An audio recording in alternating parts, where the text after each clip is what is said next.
안녕하세요, 청취자분. 오늘 저희와 함께 창세기 23장의 이야기를 좀 깊이 들여다보겠습니다. 네, 안녕하세요. 바로 아브라함의 아내 사라의 죽음과 그 이후의 이야기죠. 아브라함이 가나안 땅에서 처음으로 땅을 소유하게 되는 그 막벨라굴 매장지 구입 과정인데요. 맞습니다.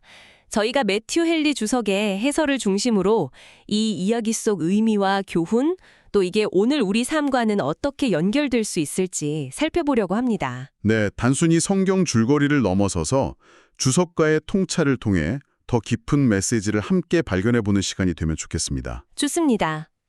이야기는 사라의 죽음으로 시작되죠. 네, 창세기 23장 1절과 2절을 보면 사라는 127세에 가나안 땅 헤브론에서 세상을 떠납니다. 127세면 종할 장수했죠? 그렇죠.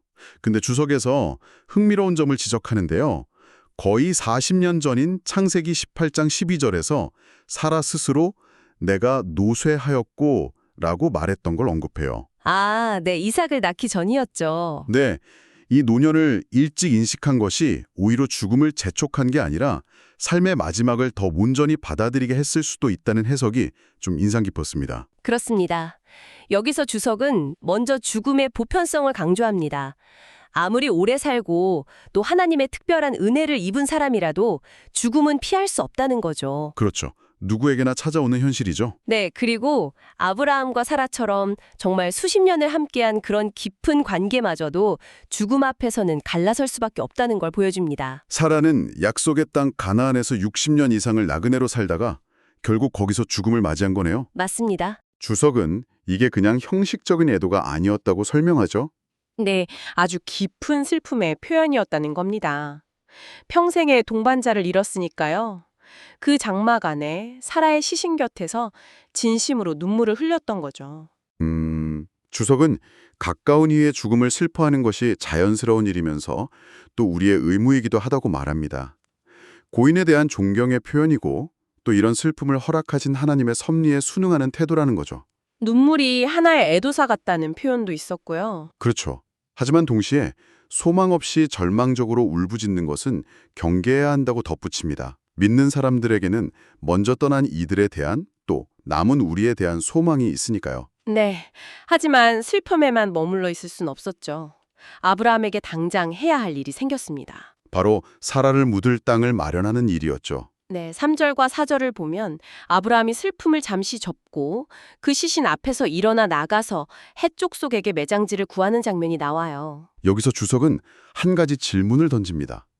왜 아브라함이 미리 매장지를 준비해두지 않았을까 하는 점이죠. 그러게요. 미리 준비할 수도 있었을 텐데요. 주석은 이걸 아브라함의 선견지명 부족이라기보다는 하나님의 더 큰 계획 안에서 이해해야 한다고 봅니다. 사도행전 7장 5절 말씀처럼 하나님께서 아직 아브라함에게 가나안 땅에서 발붙일 만한 소유지를 허락하지 않으셨기 때문일 수 있다는 거죠. 아, 하나님의 때가 아니었군요. 네. 그러면서 의미 있는 비유를 들어요. 우리가 죽은 몸을 묻을 땅을 신중하게 고르듯이 영원히 거할 우리 영혼의 안식처는 얼마나 더 신중하게 마련해야 하겠느냐는 겁니다. 장례 준비라는 현실적인 일이 오히려 아브라함이 너무 깊은 슬픔에 빠지는 걸 막아줬다는 해석도 흥미로웠습니다. 3절에 그 시체 앞에서 일어났다는 표현이요. 맞습니다. 슬픔을 느끼되 거기에 잠식되지 않도록 해야 할 일을 해야 할 때가 있다는 걸 보여주는 거죠. 주석은 우리의 행복이 단 한 사람에게만 달려있는 건 아니라는 사실에 감사해야 한다고도 말하고요. 아브라함이 헷족속에게 자신을 소개하는 방식도 좀 주목해봐야 할 것 같아요. 네, 사절에서 나는 당신들 중에 나그네요 거류하는 자이니 라고 말하죠. 이게 그냥 자기 처지를 설명하는 걸 넘어서는 의미가 있다고요? 그렇습니다. 주석은 이걸 아브라함이 이 세상에서의 삶을 영원한 본향을 향한 순례자의 여정으로 여기고 있음을 공개적으로 고백한 것으로 봅니다. 히브리서 11장 13절에도 믿음의 조상들이 자신들을 나그네라고 증언했다고 나오잖아요. 아, 그 맥락이군요. 네. 사랑하는 이의 죽음은 우리에게도 이 땅이 영원한 집이 아님을 깨닫게 하는 계기가 되어야 한다는 메시지죠. 또 나의 죽은 자를 내 앞에서 내어다가 장사하게 하시오라는 요청은 죽음 앞에서는 사랑하는 사람의 모습마저 변하기에 매장이 필요함을 보여준다고 해석합니다. 자, 그런데 이 아브라함의 요청에 대한 헷족속의 반응이 정말 놀랍습니다. 네, 아주 호의적이죠? 5절, 6절을 보면 내 주여 들으소서 당신은 우리 가운데 있는 하나님이 세우신 지도자이시니 이렇게 엄청난 존경을 표해요. 그렇죠. 주석은 여기서 아브라함이 자신을 낮추었지만 오히려 높임을 받는 모습, 즉 겸손한 자가 높아진다는 원리와 함께 그의 이름이 창대해지리라는 하나님의 약속 성취로 봅니다. 자기들 묘실 중에 제일 좋은 곳을 쓰라고까지 하잖아요. 네. 주석은 이방 민족인 해쪽 속에 이런 관대함과 예의 바름을 높이 평가합니다. 오히려 이게 때로는 소위 신앙인들의 편협함이나 이기심을 부끄럽게 할 수도 있다고 지적하죠. 맞선이에게도 존중을 표하는 그들의 태도에서 배울 점이 있다는 거군요. 맞습니다. 양심의 빛을 보여준다고 표현합니다. 아브라함 역시 아주 정중하게 응답합니다. 7절을 보면 지위도 높고 나이도 많고 슬픔에 잠겨 있는데도 일어나서 해쪽 속에게 몸을 굽혀 절해요. 주석은 여기서 참된 신앙이 사람을 무례하게 만드는 게 아니라 오히려 훌륭한 예의를 가르친다고 강조합니다. 무례함은 신앙을 욕되게 할 수 있다는 거죠. 그리고 구체적으로 에브론 소유의 막벨라 굴을 지목하면서 꼭 값을 치르고 사겠다고 분명히 말합니다. 8절 9절이죠. 네, 편리한 곳을 원했지만 공짜로 얻으려 하지는 않았습니다. 그러자 이번에는 그 굴의 주인인 에브론이 더 파격적인 제안을 하죠. 네, 10절과 11절을 보면 성문에 모인 해족속이 다 듣는 앞에서 아예 밭과 굴 전체를 선물로 주겠다고 합니다. 정말 예상 밖의 너그러움인데요. 주석은 어쩌면 이게 평소 아브라함이 그 지역 사람들에게 베풀었던 친절과 선행이 돌아온 것일 수 있다고 추측해요. 물을 주는 자는 자신도 물을 얻는다는 격언처럼요. 신앙인의 선한 삶이 결국 자신에게 유익이 된다는 교훈이군요. 네. 그런데 놀랍게도 아브라함은 이 제안마저 정중히 거절하고 기어코 값을 치르겠다고 하죠. 12절, 13절입니다. 다시 한번 몸을 굽혀 절하면서 밭의 값을 반드시 내겠다고 말해요. 왜 이렇게까지 했을까요? 주석은 이게 교만해서가 아니라 두 가지 중요한 이유 때문일 거라고 분석합니다. 첫째는 정의의 문제예요. 정의요? 네, 창세기 13장 2절에 보면 아브라함은 상당한 부자였습니다. 값을 치를 능력이 충분했죠. 그래서 에브론의 관대함을 이용해서 부당한 이득을 취하고 싶지 않았던 겁니다. 아, 정직함의 문제군요. 그렇죠. 진정한 정직함은 이웃의 호의를 악용하지 않는다는 겁니다. 두 번째 이유는 신중함 때문이에요. 신중함이요? 네, 지금은 에브론이 호의적이지만 나중에 마음이 변하거나 그 후손들이 문제를 제기할 수도 있잖아요. 아, 그럴 수도 있겠네요. 내가 아브람 부자 만들어졌다고 생색을 낼 수도 있고 심지어 소유권 분쟁이 생길 수도 있고요. 이런 가능성을 염두에 둔 거죠. 그래서 명확한 금전 거래를 통해 미래의 논란을 미리 막으려 했다는 거군요. 맞습니다.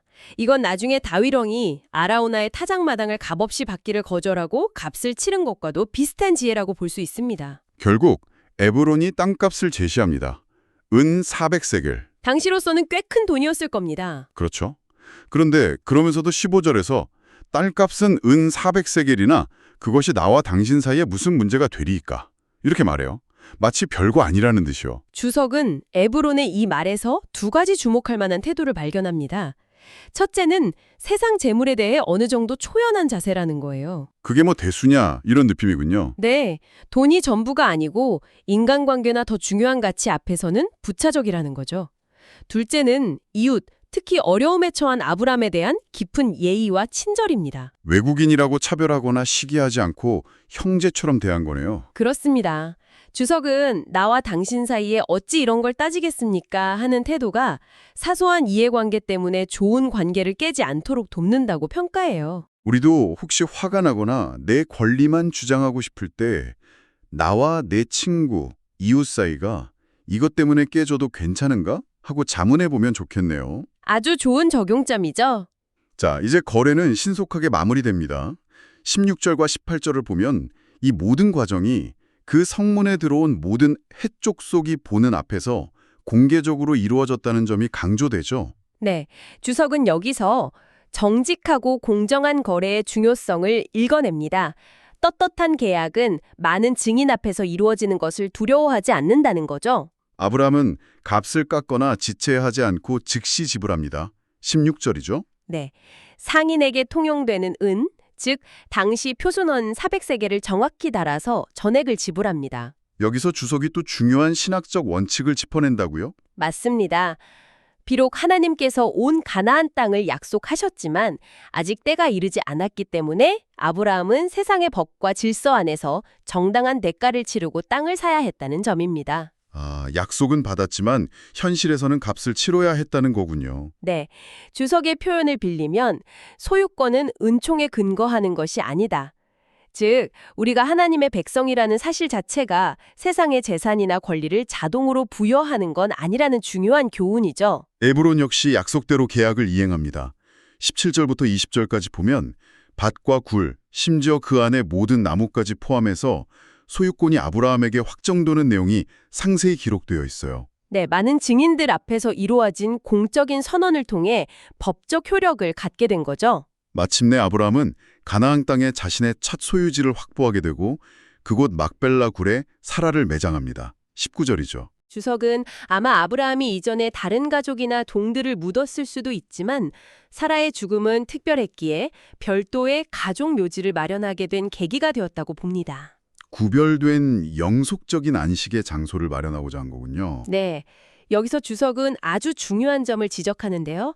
아브라함이 가나안 땅에서 처음으로 그리고 사실상 생전에 유일하게 공식적으로 소유한 땅이 바로 이 매장지였다는 사실입니다. 그러네요. 유일한 소유지가 무덤자리였다는 거. 네, 이 사실 자체에 깊은 신학적 의미가 담겨 있다는 겁니다. 몇 가지 통찰이 있는데요. 어떤 것들인가요? 첫째, 우리가 태어나는 순간부터 죽음을 생각하며 사는 것이 지혜임을 가르친다는 겁니다. 우리는 태어나자마자 죽기 시작하는 것이기 때문이다 라는 표현을 써요. 삶의 시작부터 끝을 염두에 두라는 의미군요. 네. 그리고 또 하나는 온 땅을 약속받았음에도 결국 아브라함이 이 땅에서 실제로 소유한 것은 이 무덤자리뿐이었다는 역설이죠. 아브라함은 큰 도시가 아니라 장지를 먼저 마련했습니다. 그러면 이 매장지 구입에는 단순히 시신 안치 외에 더 깊은 목적이 있었다는 거네요. 그렇습니다. 주석은 크게 두 가지 영적인 목적을 제시합니다. 첫째는 죽음을 끊임없이 기억하게 하기 위함이라는 거예요. 죽음을 기억한다? 네. 이 묘지가 아브라함 자신과 후손들에게 죽음이 필연적임을 계속 상기시키는 역할을 했다는 거죠. 매일 죽음을 준비하며 살도록 가르치는 장소였던 겁니다. 특히 굴이 밭머리, 즉 밭의 가장자리에 있었다는 묘사는 모든 소유의 끝에는 무덤이 있음을 상징한다고 해석합니다. 모든 소유의 끝에 무덤이 있다. 인상적이네요. 그리고 두 번째 목적은 뭔가요? 이게 특히 중요하다고 하셨죠? 한 목적은 이 매장지가 바로 부활신앙의 명백한 증거가 된다는 점입니다. 부활신앙의 증거요? 네. 주석은 이렇게 묻습니다. 만약 죽으면 그걸로 끝이고 몸이 썩어 없어진다면 왜 그토록 신중하게 육신을 위한 영원한 안식처, 즉 매장지를 마련하려 했겠느냐는 거죠. 그쵸. 그냥 아무 데나 묻어도 될 텐데요. 맞습니다.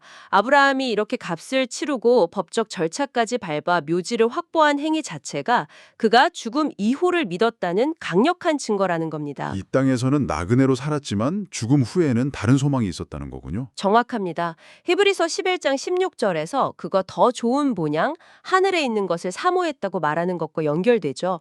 죽음 후에 자신의 몸과 사랑하는 이들의 몸이 헛되이 버려지는 게 아니라 소망 가운데 안식하다가 약속된 영원한 생명으로 다시 살아날 것, 즉 부활할 것을 믿었기에 이 땅을 확보했다는 해석입니다. 그러니까 이 막벨라옥을 구입은 보이지 않는 미래의 부활 소망에 대한 아브라함의 가시적인 믿음의 표현이었던 셈이네요. 바로 그거죠.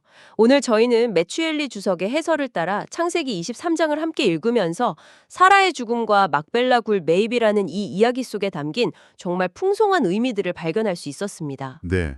슬픔을 마주하는 지혜, 나그네로서의 정체성, 또 거래에서의 정직고로 예의, 그리고 무엇보다 죽음 너머의 부활과 영원한 본향을 향한 소망까지 많은 걸 생각하게 하죠. 그렇습니다. 이 이야기는 오늘을 살아가는 우리에게도 자연스럽게 질문을 던지는 것 같아요. 맞아요. 우리도 아브라함처럼 이 땅에서의 삶을 영원한 본향을 향해 가는 여정으로 여긴다면 우리는 과연 그 영원한 안식과 부활에 대한 소망을 어떻게 준비하고 또 삶으로 증거하며 살아가야 할까요? 청취자분들께서도 한번 생각해 보시면 좋겠습니다. 아브라함에게 막벨라 굴 매입이 그러했듯이 내 삶 속에서 이 세상의 소유나 성취를 넘어서는 영원한 소망을 가리키고 증명하는 나만의 표식은 무엇일까 하고 말이죠. 네, 깊이 성찰해 볼 만한 질문인 것 같습니다.